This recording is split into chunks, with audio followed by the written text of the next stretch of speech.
Welcome to NCC Unplugged, the podcast from Norwin Christian Church where conversations, community, and culture converge. Welcome to another episode of NCC Unplugged. We are excited that you're joining us, whether on video or just audio through our podcast. My name is Jeff Terpstra. I'm the preaching minister here at Norwin Christian Church, and I'm joined by Joshua Persall. Hello, I am the executive minister here at Norwin Christian Church, part of a really awesome team here, and we appreciate you all joining us today. We're looking forward to the conversation. Yeah, so today we're going to talk about kind of the general category of our culture, and specifically how we as a church engage our culture. Do we respond to what's happening in the world around us? Do we try to step away from that? Are we silent, maybe on too many issues or what it may be? So we thought this podcast was a good format for that. And it's one of those things, there's other things this way. There's two extremes, right? There's, you could be overly engaged in culture and miss your mission, or you could pretend culture doesn't exist and you would miss the opportunity to make the gospel really real for people in their context. Yeah. So, I think this often comes up in conversation with people that we have, whether it be in the church lobby or online. Someone may ask us, hey, what do you think of XYZ? Or what is the church doing about XYZ? And it's a cultural issue. And I think it's a valid question for people to ask. We're not saying don't ask those questions. Those are good things to think about and ask for sure. But I think we want to be wise about it, and we know we're leaders that have impact with our words, and so we've spent some time trying to discern that. And sometimes it's just in the office, as we're talking to one another about how we feel about certain things, that we come to understand our position on things. Others times it's deep personal convictions that, we may disagree on. And that's great. We can still talk about that and discuss that.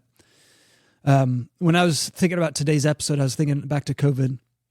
I remember when it first started and we had lockdowns and celebrities would make these videos about, hey, guys, for 2 weeks, we just need to isolate. And once we get past this, everything will be okay. And it always cracked us up that as the celebrity is asking people this to stay at home, their background or their nice tennis courts that are in their backyard. And you're like, well, you can stay home and play tennis. Right. I got 3 kids that are cooped up. And so we never want to be so out of touch where we think, oh, we need to speak up on every issue because we're, God's authority on things. And so we're going to make videos about this. We're going to make announcements about that. Rather, we do know there's some weight to our words as we're leaders. But, something that's coming up in the world recently, President Trump is making all his tariffs, and there's been changes in the economy and stock market and all of that. That is not our specialty. Right. Yeah, for sure. Over my head. So sure, I can comment on it, but I would definitely be out of my lane in doing that. Let's define culture a little bit, because when we say church and culture, we're not saying like an us versus them mentality or anything. So by culture, we mean the beliefs, the values, the art, the media, the politics, the language, the norms of how people live and act. So it's this huge category of all the things that make up the norms for people around us. And so culture is everywhere. It's what we see on our phones. It's what we hear on the news. It's the TV that we watch. All of that makes up our culture. And so there's no way to escape that. In fact, I remember years and years ago here at the church, we had a speaker come to talk about student culture and how parents can engage, their children's culture to disciple their child. And he was talking about how he even went to go speak to the Amish once. Wow. And because he was talking about his experience with Pennsylvania, and he was not surprised, because he does this for a living, that he would ask for the top 10 songs out, Billboard top 10 or whatever. And the Amish kids knew it. They knew them. And the parents, I don't think they knew all 10, but the parents were blown back. Okay. And he uses that as illustration now to say, like, as much as we try to shelter ourselves from the culture, if we take the us versus them mentality, it's impossible. Yeah. Like even, Right. Even in the Amish culture that, they don't use technology, lots of technology. It still influences them, or they still are aware of it. And so, it's this, entity of everything that makes up what people experience. That's culture. And from the get-go, culture is not necessarily a bad thing. Just because we use this word culture, it's not necessarily a bad thing. People point all the way back to Genesis chapter 1, when God is giving his mandate to Adam for what he's to do. It says, verse 28, be fruitful, multiply, fill the earth, and subdue it. And they say, look, that's cultural language, being a steward of creation, that building civilizations, making art, creating laws, forming community. That's culture. And so God knows we're going to be a people of culture because we're a people of community, and we're going to have shared desires. We're going to accomplish things. We're going to be creative like God was creative, and all of that is part of a culture. Might not be quote unquote Christian culture, but just culture in general. So from the get-go, not an automatic negative thing. Yeah, absolutely. Right. So then now we have the church, where we say, okay, the church is part of the culture, but distinct from the culture. So what should be the relationship, or how at NCC do we understand the relationship should be to culture? And I think in my mind, I've made up three things, and you've already hinted at two of them, where it's, we try to speak about every issue. We see what's happening in culture. We speak up. Maybe we become almost like we're blending in, right? Because maybe we're not so distinct from culture anymore, because everything is an issue we have to take up arms for. The opposite extreme of that is that we create a bubble and we don't engage culture at all. We think it's negative. So we don't speak about it. We don't, some churches' philosophy, we don't celebrate birthdays. We don't shop at the same places other people shop at. You just really try to stay in your own bubble. And then the third way is somewhere in the middle. Right. And this is a big spectrum of, being maybe closer to one of those sides of the pendulum, but somewhere in the middle of saying, okay, culture's not inherently bad. There's some things that people are looking to the church to respond to because they want to know what their church is thinking about a certain issue. But at the same time, not every issue is going to merit commentary from a church leader or from an official church stance. Yeah, one of the, a phrase that we maybe use sometimes, it may be a little bit of an older phrase, but in the culture, but not of the culture. And when you were talking about earlier, if we're speaking into every issue in culture, it is going to diminish the focus that we have on our kingdom mission, because and part of the kingdom mission is lived out in culture. But if we're always just speaking into everything in culture, what's going to happen is we're going to have mission drift, and we're going to end up looking like our mission is a cultural mission when it's really a kingdom mission. So that's kind of, we're trying to stay in that tension there. Yep. So I want to read a few verses that maybe help us figure out where in the spectrum between these two polar opposites we would be, and maybe why we understand that from Scripture.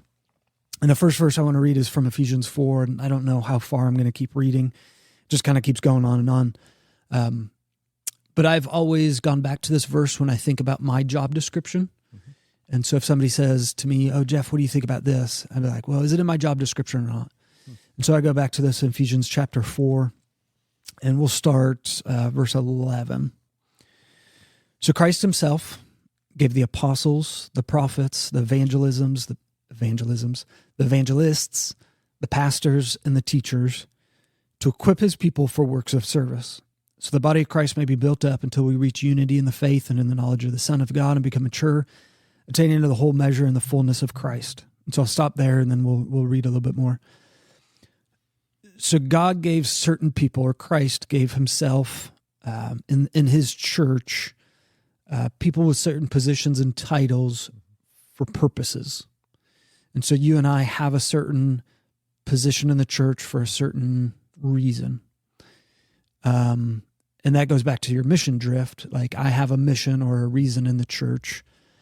And I've seen it at the end of this passage, what we read, so that people may mature, attaining the whole measure of the fullness of Christ. Yes. And so I need to teach, I need to preach, I need to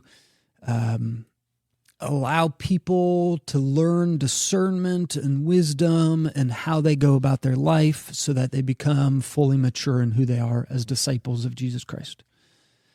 And that this is what he gets at. Verse 14, we'll pick up where we left off. So that there won't be any more infants tossed back and forth by the waves blown here and there by every wind of teaching and by cunning and craftiness of people in their deceitful scheming. Instead, speaking the truth in love, we will grow to become in every respect the mature body of him who is the head, that is Christ. From him, the whole body, joined and held together by every supporting ligament, grows, builds itself up in love as each part does its work. And then actually continues to go on. We're not going to keep reading, but it goes on to talk about how people are in the world. They can't live in ignorance and the darkness that they once did, but now they've been enlightened. So don't chase after those deceitful desires of your heart that used to be part of who you were, but now you're new. And so I think this even further proves what we're talking about. And I think Paul writing this is talking about specifically in the church. There's going to be deceitful false prophets. Jesus really didn't come in the body. He was just a spirit. That was an early heresy that was being taught that people were starting to follow. So maybe we turn that to what we're talking about today as far as culture. There needs to be some teaching, some fullness in people so that they are not tossed back and forth by the waves of politics, by a cultural event that may shake their faith, to go, oh, that's, maybe this new evolutionary discovery was found, and they're like, oh, maybe this rocks my faith, and I need to investigate. Do I even believe in God? Is God even real? And so that's some of it. Just an illustration of what I thought might be something that would pop up for people. And so I have a clear job that I need to stick to. Mm-hmm.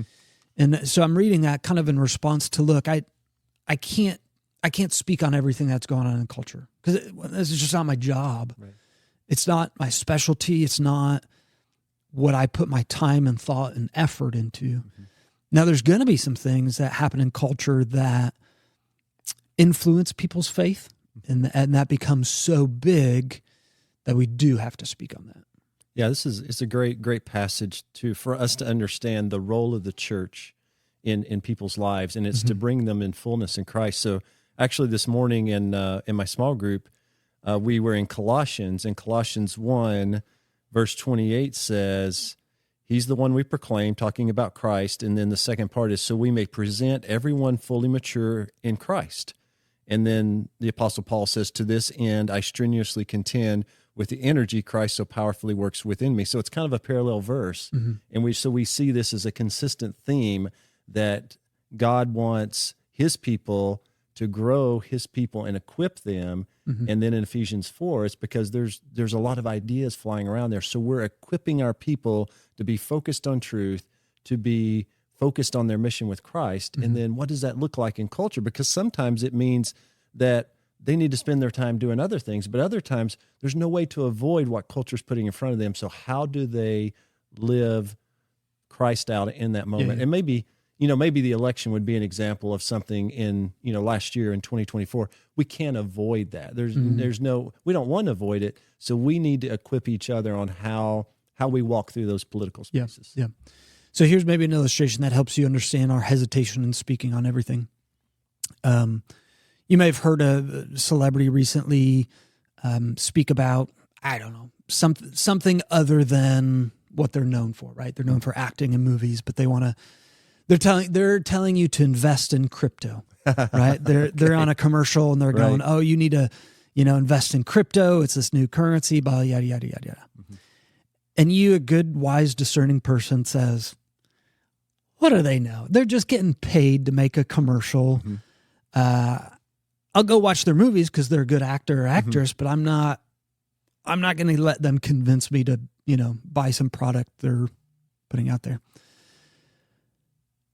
So that essentially that does no harm to them or their product that they're selling. They are just getting a paycheck to, advertise for crypto. When it comes to you and I, it's a little bit different. If I trying to sell you on something because I'm speaking against something in culture, and you may disagree or agree with me, that is going to have a direct influence on everything else that I talk about. It just is. And so you're like, I completely disagree with you on that thing that you're trying to sell. Okay. Well, here's God, and I'm going to preach about God and how he sent his son, Jesus Christ, to die on the cross, be resurrected. We're in our Easter season. And you're going to go, yeah, if I disagreed with him on the other thing, I have more reason to disagree with him on this thing. Or if he can be sold, towards this advertisement for whatever product I disagree with, maybe he's being sold incorrectly to sell me on God. And so there's greater doubt. And so because you and I are connected and our mission is to what we just talked about, to preach Christ to people so that they become the full maturity. If there's anything that hampers that, then we've done an injustice to God. Yes. And, Paul talks about this just for every Christian, really. They're having a lot of disagreements in the early church about dietary restrictions and different things. Can you eat meat that was sacrificed to an idol? And he tells people, look, if somebody's stumbling because of what you eat, then you become a vegetarian so that they clearly see who Christ is. You stop all things that may cause them to stumble. And so we don't speak about everything because there can be a possibility for people to stumble based. They couldn't hear God because of everything else we're saying. But there's also, I think, some times when, if there's a great injustice, right? We speak up. If there's something that is so envelops our culture that God has already spoken on, then we speak to that. One famous example of this is Dietrich Bonhoeffer. And there's been a documentary movie that was out recently about him. Several books have been written about him. And Dietrich Bonhoeffer was a preacher in Germany in the early 1900s and just a really smart mind. And he started speaking out against Hitler because he saw about some of the things that the state was trying to do to control the church. And some church leaders were like, well, let's just give in because, we can still do this. Let's just give in. And they kept giving into certain things, and Dietrich Bonhoeffer said enough is enough and started to speak out, eventually being part of assassination plot against Hitler because just in his deep conviction, he came to this and eventually was caught for that and faced the firing squad and died. And I don't have all my facts with me, but I think it was like weeks before Hitler would commit suicide himself, Dietrich Bonhoeffer was killed. So just another tragedy that happened there.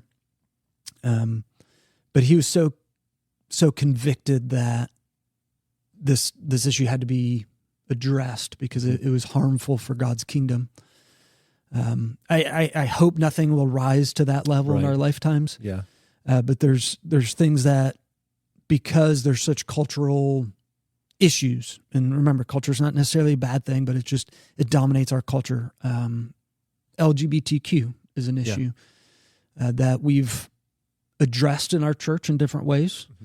We have, I don't know, you'd say an official position. I mean, you speak about LGBTQ plus, there's not just one issue there. There's multiple ways that people are asking questions, how we'd view marriage or relationships or someone that's,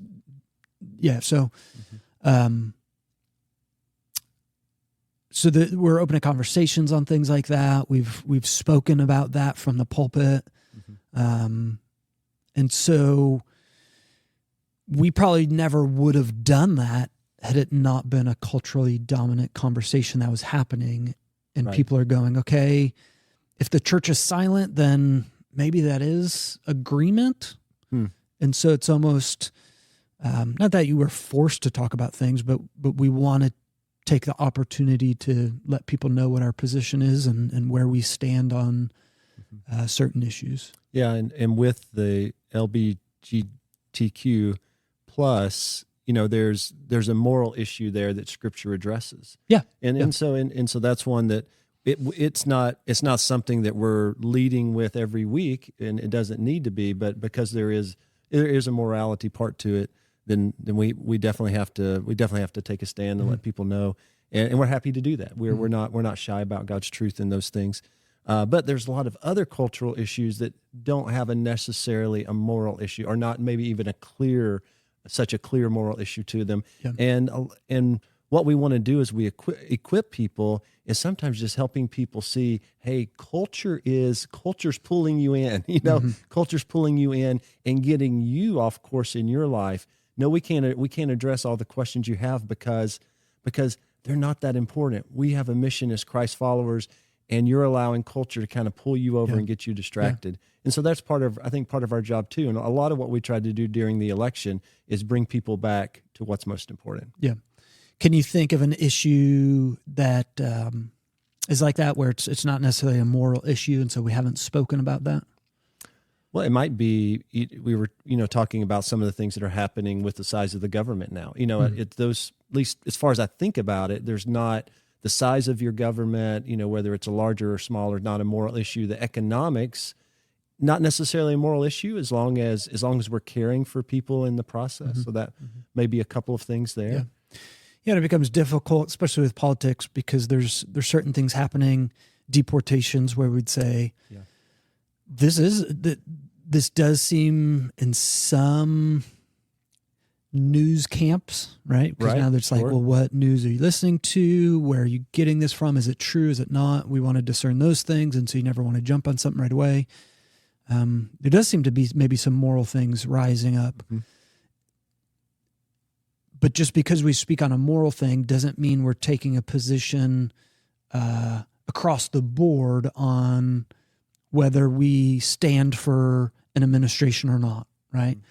And so we can speak out about an issue, and it can just be about the issue. But for so many people, it's much more than an issue. They're like, well, if you say yes on this issue, then you're saying yes on everything across the board. Or if you're saying no on this, you're saying no across everything on the board. And that's just, I think that's very foolish, honestly.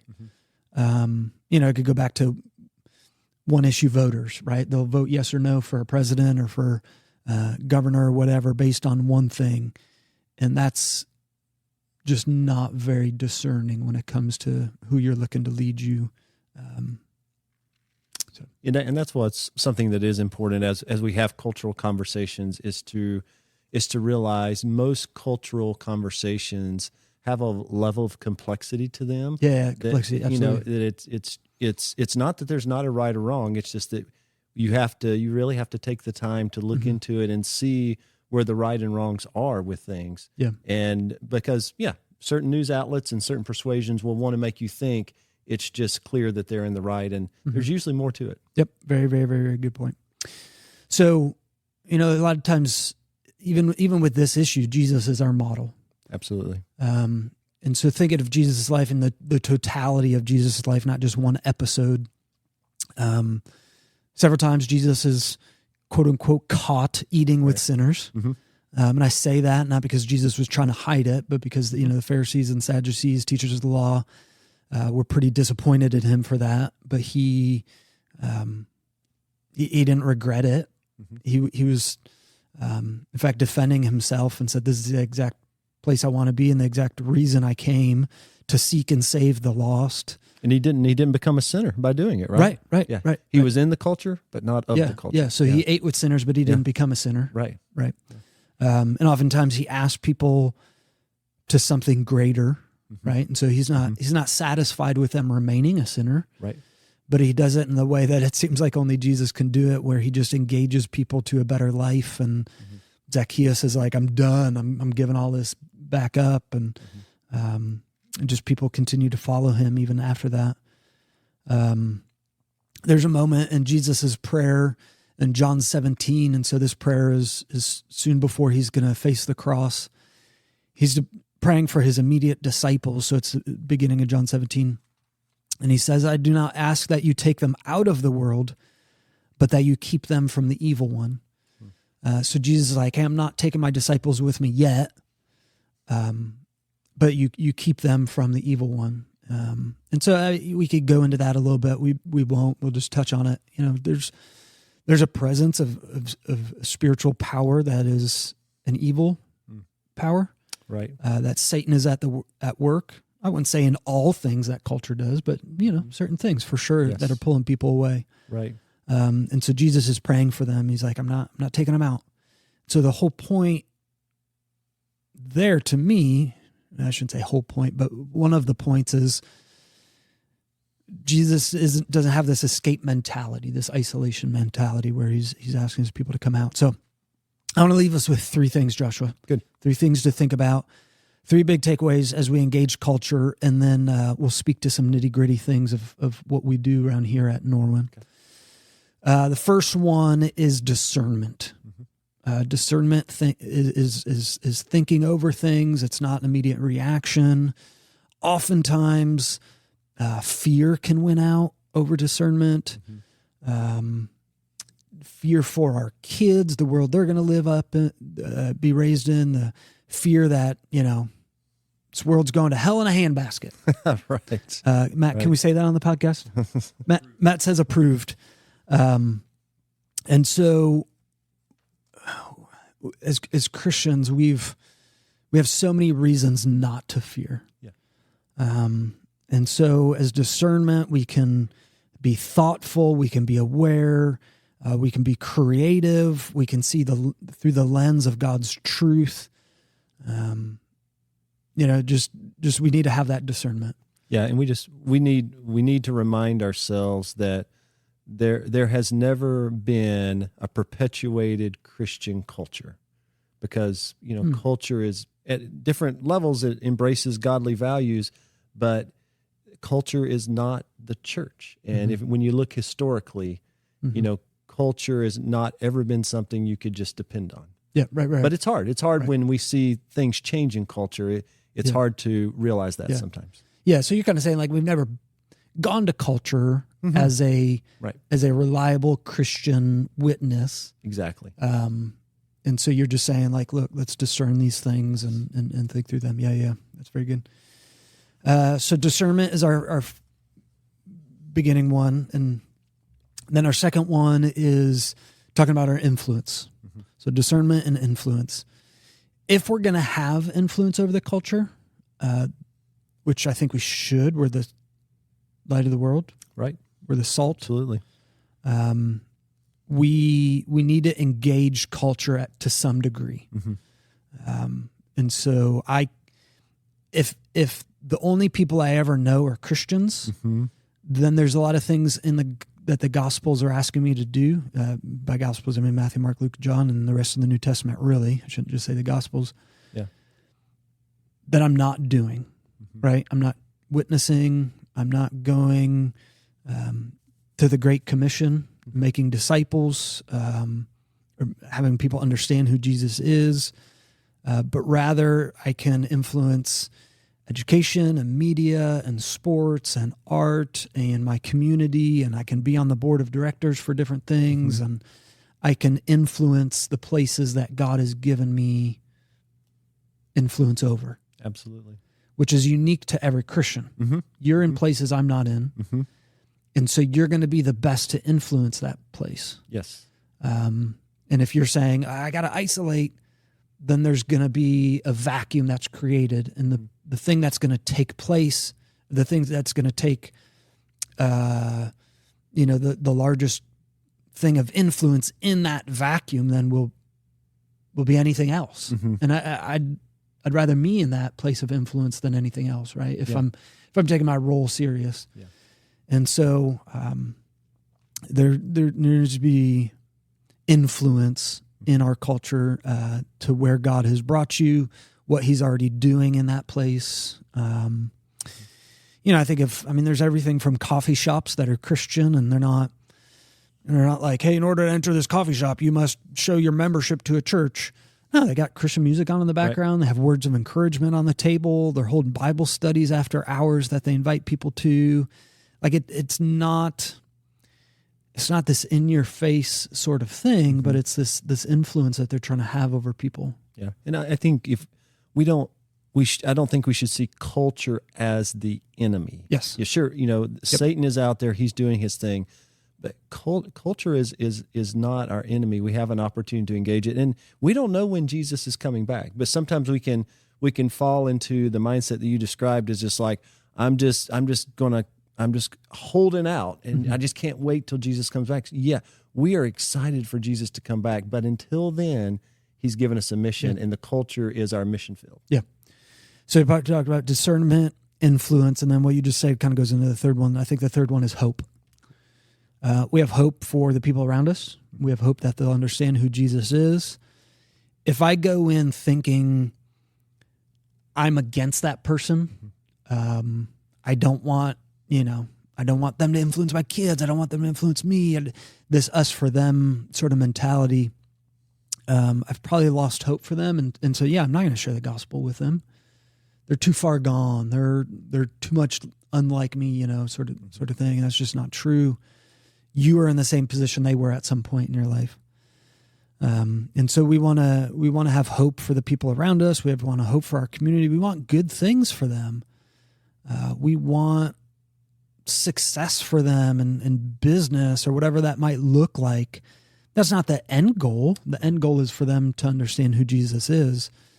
But why would I'm like, well, I want them to suffer until they figure that out. Right.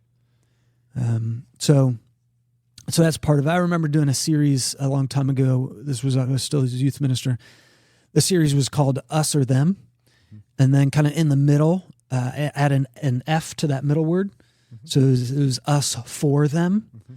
And when people realize we're for them, we're like, hey, yeah, I want good things for you because that's part of love. I love you, even though I don't know you. I love you, even though you're not a Christian. I love you, even though our worldviews are different. I think they respond to that love a whole lot more than they're going to respond to some intellectual argument that I try to bring for who God is. And they can see and feel that love when I have that for them and I'm wishing the best for them in different things. I mean, culture struggles because there are a lot of people out there that are in culture for themselves. And as we follow Jesus, we're not perfect, but Jesus tells us again and again, we are for others. And when we take that mindset of being for others, it brings hope, and we do shine our light in whatever context, whether we're on the school board or in the restaurant or at the soccer game. And we're not trying to parade it, but it glows, and it doesn't take long for people to gravitate toward that, and they see it. Yeah, they see it, and it's an opportunity for they want what we have, and we get to humbly engage in those opportunities. Yeah. So let's talk about some practical ways this plays out here at NCC.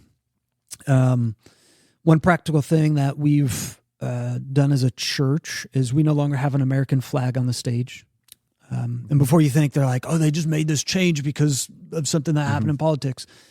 This is something that happened, 2016 maybe? Maybe not that 2020. far back. It was right after COVID. It was after COVID? Yeah. And that's part of it. We made some changes on stage. We had some internal discussions about what a flag on stage means. According to the United States Flag Code, whenever it's present in a building, like on a stage where there's a speaker, it needs to be on the right-hand side of the speaker because the right-hand side is the side of honor. So people sitting at your right-hand side, as a guest, is the most honored guest at the right hand of the host at a table. Honestly, I'm not the one that made this decision. Let me just say that. So if you're mad at me, you can remain mad at me. I don't care. But I stand behind the decision because what we're essentially saying is the flag is the most important thing on this stage other than me, which I would say it shouldn't be me on stage, right? But the flag shouldn't be the most important thing on stage. Right. We had a Christian flag there as well, but that needs to be on the left side so that symbolically, according to the U.S. flag code, is subordinate Mm-hmm. to the American flag, Yeah. which I hope as a Christian you understand that shouldn't be the way it is. Our allegiance to Jesus should be more important than our allegiance to the United States. So that's part of, you're like, oh man, you're really getting into it. But I mean, we're discerning these things, right? We're Right. thinking through these things. We also didn't have a cross on the stage, which the cross in and of itself is a cultural symbol. Okay. Culture sees that symbol as a certain thing now. It sees it as a symbol of hope. We wear it on our neck, which would be absurd in the first century, right? This was a torture device. And so that was kind of weighing in the decision too, is like, well, we have a symbol of our American freedom, which is great. Like we're not saying we want to dishonor the United States flag. Right. And that's part of why we got rid of it, because we didn't want to do what we shouldn't do with it. But then to have that above another symbol of hope, which is the empty cross, also didn't kind of go together. Right.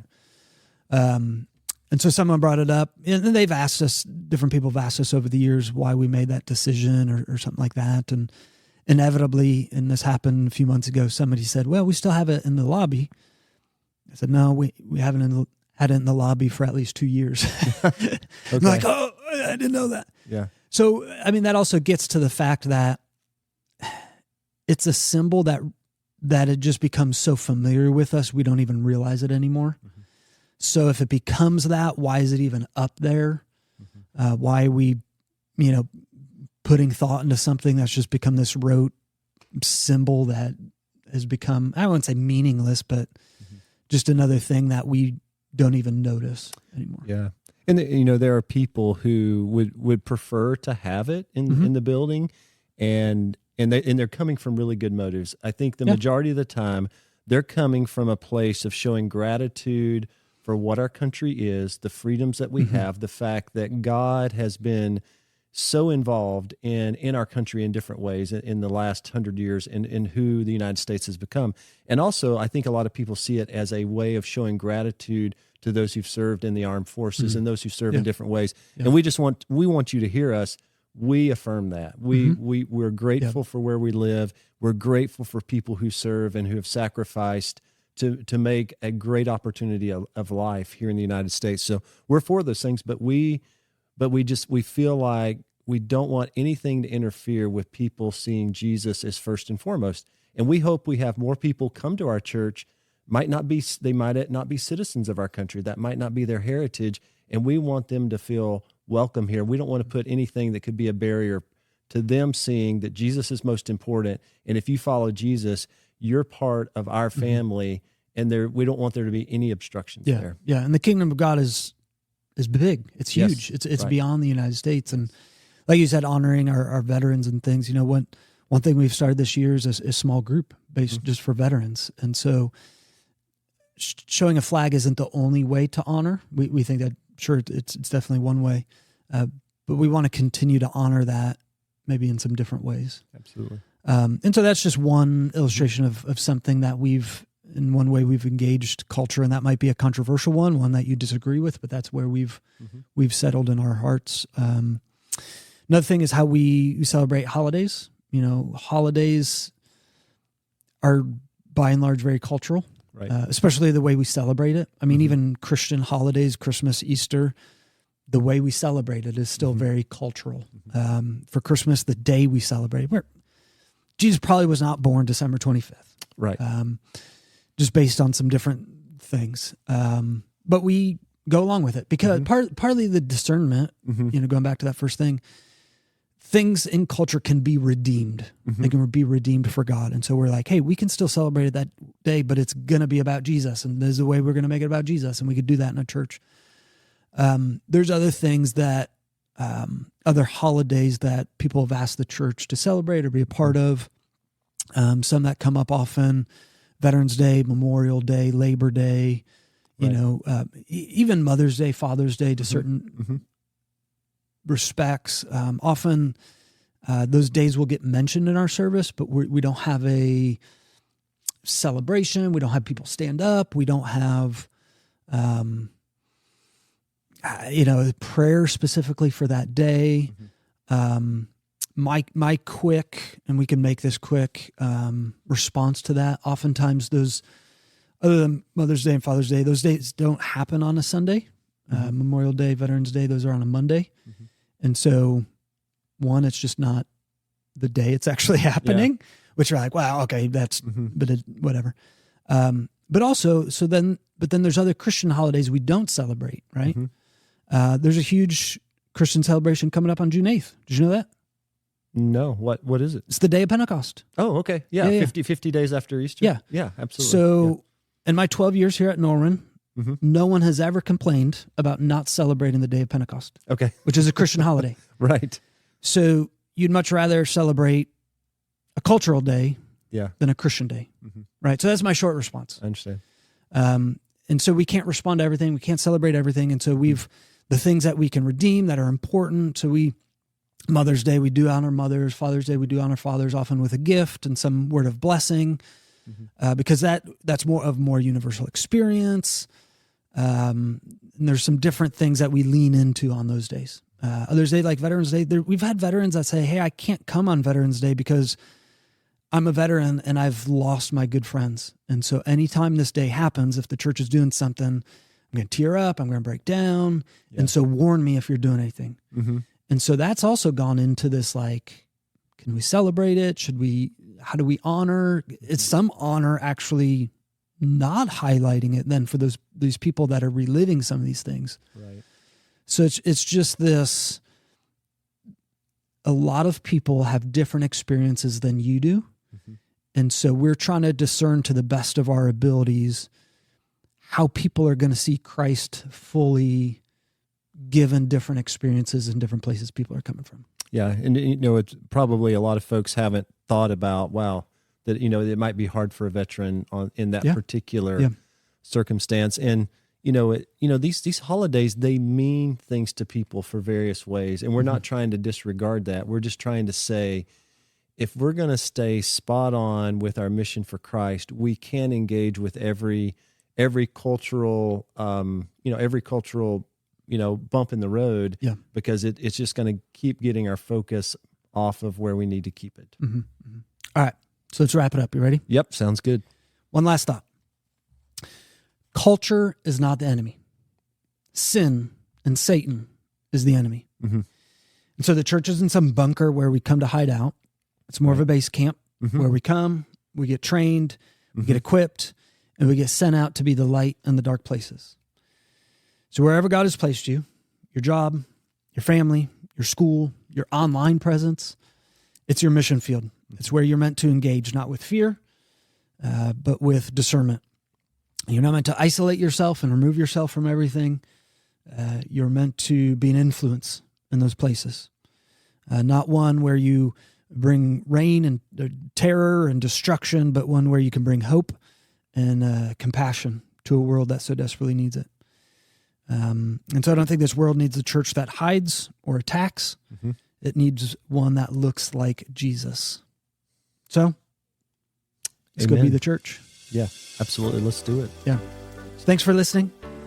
Feel free to reach out. Man, you have any questions? There's been maybe topic of some different things. We'd love to hear further about this, how we can discern better maybe. But we want to be the light of the world. So thanks for listening to another episode of NCC Unplugged. Thank you for tuning in to NCC Unplugged. If you've enjoyed our podcast, please be sure to rate and review it and share it with your friends and family. If you are interested in learning more about Norwin Christian Church, visit our website at norwinchristianchurch.com. We also invite you to join us at NCC for one of our 3 services. Sundays at 8:45 and 10:30 a.m. and Thursdays at 7 p.m. We have engaging classes for all ages, ensuring there is something meaningful for everyone in our church community. Thanks once again for listening, and we hope you have a great week.